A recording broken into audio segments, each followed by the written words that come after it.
starting with Reuters. Thank you. Adrian Croft from Reuters.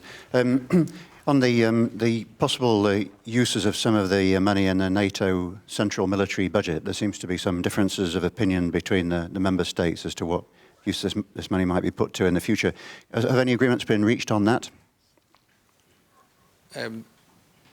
First of all, let me stress that it was not the intention to take concrete decisions at our meeting today, but we have had a very fruitful discussion which will move the process forward. And so far I have not witnessed any disagreement on the need for using our resources more efficiently and more effectively, which also includes more multinational cooperation, also a better use of our common funding mechanisms.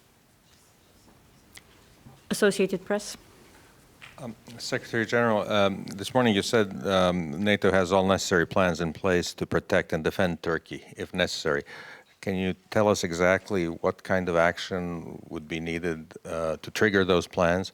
And also, do they include a no-fly zone over Syria? This is actually not about triggering anything. It's about, first and foremost, finding a political solution to the crisis in Syria. But let me stress that this is an alliance based on the principle of solidarity. And of course, Turkey can rely on alliance solidarity. And this is the reason why we do have all plans in place to protect and defend Turkey. But for reasons you understand very well, we can't go into details on that.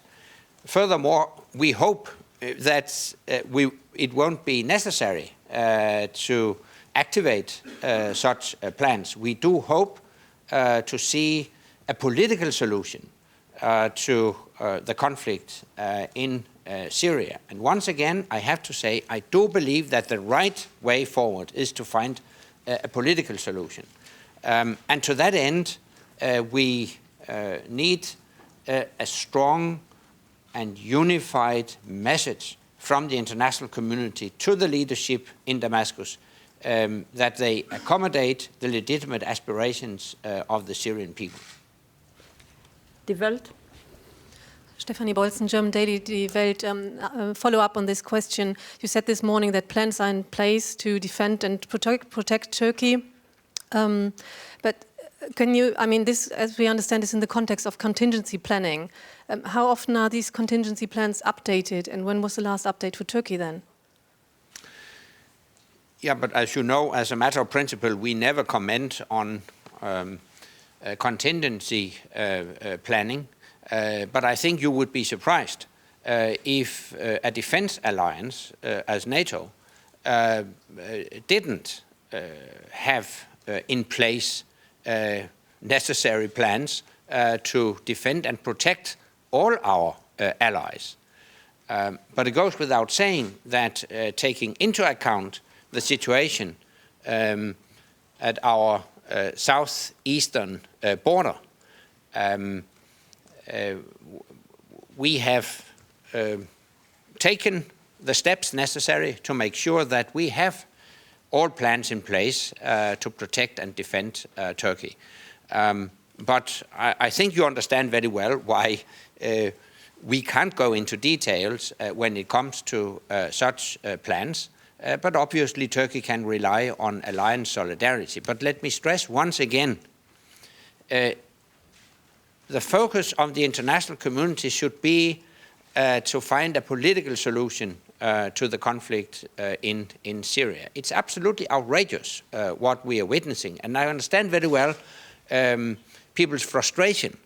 But I also have to say that the Syrian society is very complex. The situation is very complex, and it may have repercussions in the whole region. So it is necessary to increase the pressure on the Syrian regime to initiate a process that leads to an accommodation of the legitimate aspirations of the Syrian people. Europa Press. Thank you, Secretary General. Ana Pisonero from the Spanish news agency Europa Press. Can we say that allies have agreed to use common funding for financing multinational projects that are seen as a priority, an absolute priority in terms of NATO maintaining critical capabilities for the future? Or is it still too early to say this? And what are the main obstacles? Thank you. As I stressed, the intention of the meeting was not to take concrete decisions, but we have had a very useful discussion, and the discussion will continue tonight. Based on previous discussion and also what I have heard today, I think there is an agreement within our alliance that we should make efficient use of our common funding to promote the development of multinational capabilities, to promote what we call interoperability, that is the ability to work together, that our military equipment as well as our personnel can work effectively together. Maybe also when it comes to an intensified training and exercise activity, all these areas are candidates for the use of common funding. We have not made concrete decisions yet, but the fact is that common funding actually serves as what I would call a force multiplier within NATO. We can do things together that we couldn't do individually. So we are now looking closer into how we can make such more efficient use of our common funding to the benefit of individual allies. Gentleman over there, we had a question sometime. Yes. The Slovak media, I think. Yeah. Thank you. Andrej Matušak, Slovak Daily Pravda. You've just said that the war should increase the pressure on the Syrian regime. Can NATO be the part of this increased pressure? And how, if yes? I think first and foremost, it is a responsibility for the international community as such, embodied in the United Nations Security Council. The United Nations Security Council is the primary responsible body for international peace and security. So, in my opinion, it is for the United Nations Security Council to send this very strong, unified message to the Syrian leadership. Stop violence, engage in a political process leading to the accommodation of the legitimate aspirations of the Syrian people.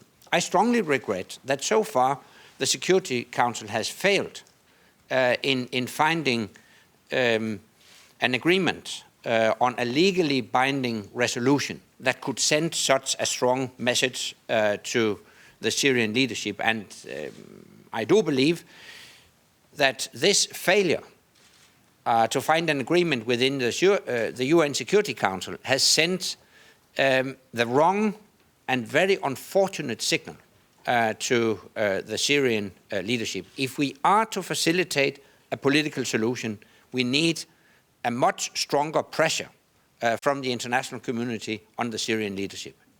Can I ask you for any questions related to today's discussions by NATO defense ministers? Over there, Japanese media.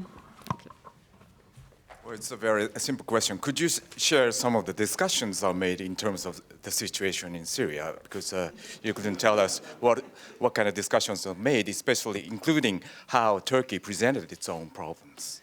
Yeah, but that's an interesting question because actually we didn't discuss Syria today.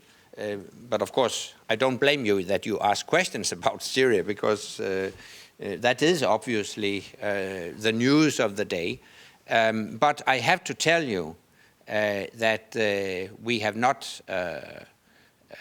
had Syria on our agenda, and we have not had a discussion on Syria today. As you know, the NATO Council discussed Syria a few days ago on the request of Turkey. The lady over there, last question. Annette Young from France 24 Television. I'm sorry, Secretary General, I'm not going to move away from that topic of Syria and Turkey. If indeed Article 5 was to be invoked, how quickly would NATO react, and would this be a test of NATO's credibility? Yeah, but that's indeed a hypothetical question. We have had what we call an Article 4 consultation recently on the request of Turkey, and that's quite natural. Turkey is an ally, Turkey is a neighbor of Syria, and on the request of Turkey we have had a consultation, and in conclusion we also expressed our strong solidarity with Turkey. Having said that, let me repeat that we do believe that the right way forward in Syria is to find a political solution, and I have outlined how I think a strengthened pressure from the international community is the way to facilitate such a political solution. I have added to that that obviously, though we do want a political solution, obviously we have all plans in place to protect and defend Turkey, but we do hope that it will not be necessary. We do hope that all parties involved will do their utmost to avoid an escalation of the crisis and focus on finding a political solution to the conflict. Thank you very much. We will see you tomorrow.